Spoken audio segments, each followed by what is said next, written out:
Hello friends, welcome to సర్వాణి ఆహార delights. ఇవాళ మన స్పెషల్ రెసిపీ వచ్చేసరికి 4 delicious home made spicy powders ఎలా తయారు చేయాలో చూద్దాం. ముందుగా మనం వచ్చేసరికి చిన్నులపాయ కారం ఎలా తయారు చేయాలో చూద్దాం. మిక్సీ జార్ తీసుకున్నాక మిక్సీ జార్ లో వచ్చేసరికి ఒక 4 టేబుల్ స్పూన్ కారం వేసుకోవాలి. 4 టేబుల్ స్పూన్ కారం వేసేసుకున్నాక ఒక టేబుల్ స్పూన్ ఉప్పు వేసుకోండి. మీకు సరిపోతే మళ్ళీ కొంచెం వేసేసుకోండి. ఇది వచ్చేసరికి ఇడ్లీలోకి కానీ దోశల్లోకి కానీ ఫ్రైలోకి కానీ వేసేసుకుంటే చాలా బాగుంటది. యూస్ అయితే వేసుకుని ఒక్కసారి మిక్సీ వేసేసుకున్నాక దాంట్లో వచ్చేసరికి ఒక 10 నుంచి 15 చిన్నులపాయలు వేసేసుకుంటే మన చిన్నులపాయ కారం రెడీ అండి. ఇది మనం 1 మంత్ వరకు యూజ్ చేసేసుకోవచ్చు. ఫ్రైస్ లో వేసేసుకుంటే చాలా టేస్టీగా ఉంటదండి. మనం మామూలుగా ఫ్రైస్ లో కారం ఒకటి వేస్తాం, కారం ఉప్పు. ఇలా చిన్నులపాయ కారం వేస్తే డిఫరెంట్ గా ఉంటది టేస్ట్. తర్వాత కొబ్బరి కారం ఎలా తయారు చేయాలో చూద్దాం. మిక్సీ జార్ తీసుకున్నాక ఒక 7 నుంచి 8 ఎండుమిరపకాయలు వేసుకోండి. ఒక ఫుల్ కొబ్బరి చిప్పు ఉంటది కదా, ఎండు కొబ్బరి, అది చిన్న చిన్న పీసెస్ గా చేసేసుకొని వేసుకుని ఒక టేబుల్ స్పూన్ ఉప్పు వేసుకోండి. తగినంత ఉప్పు వేసేసుకొని ఒక్కసారి మిక్సీ వేసుకోండి కచ్చా పచ్చాగా. ఇది వచ్చేసరికి మనకి ఇడ్లీలోకి కానీ దోశల్లోకి కానీ ఫ్రైలోకి కూడా బాగుంటది.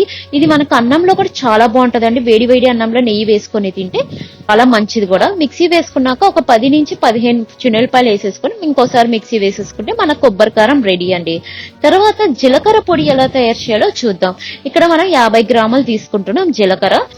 తర్వాత బాండీలో వేసేసుకొని లవ్ ఫ్లేమ్ లో లైట్ గా ఏకించుకోవాలండి. చిన్న మంట పెట్టుకొని బ్రౌన్ కలర్ వచ్చే వరకు ఏగిచ్చేసుకోవాలి.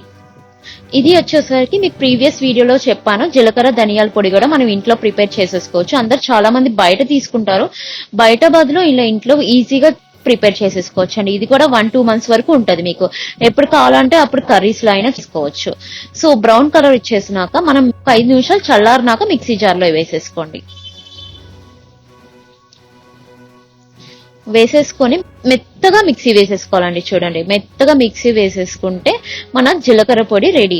తర్వాత ధనియాల పొడి వచ్చేసరికి అదే బాండీలో వచ్చేసరికి ఒక 50 గ్రాముల ధనియాలు వేసుకొని ఇది కూడా మనకి కొంచెం బ్రౌన్ కలర్ వచ్చే వరకు వేగించుకోవాలి. ఇది కూడా మనకి కర్రీస్ లో బాగా యూజ్ అయ్యింది. చాలా ఈజీ ప్రాసెస్, మనం ప్రతి ఒక్కటి ఇంట్లో చేసేసుకోవచ్చు అండి. చూడండి, బ్రౌన్ కలర్ వచ్చేసినాక మనం మిక్సీ జార్ లో వేసేసుకొని మనకి దీంట్లో ఉప్పు గానీ ఏమీ అవసరంలో మెత్తగా వేసేసుకుంటే మనకి ధనియాల పొడి రెడీ అండి. ఇది మనకి 1-2 మంత్స్ వరకు అయినా ఉంటదండి. ఈ వీడియో మీకు నచ్చినట్టయితే లైక్ చేయండి, షేర్ చేయండి మరియు సబ్స్క్రైబ్ చేయండి. Thank you.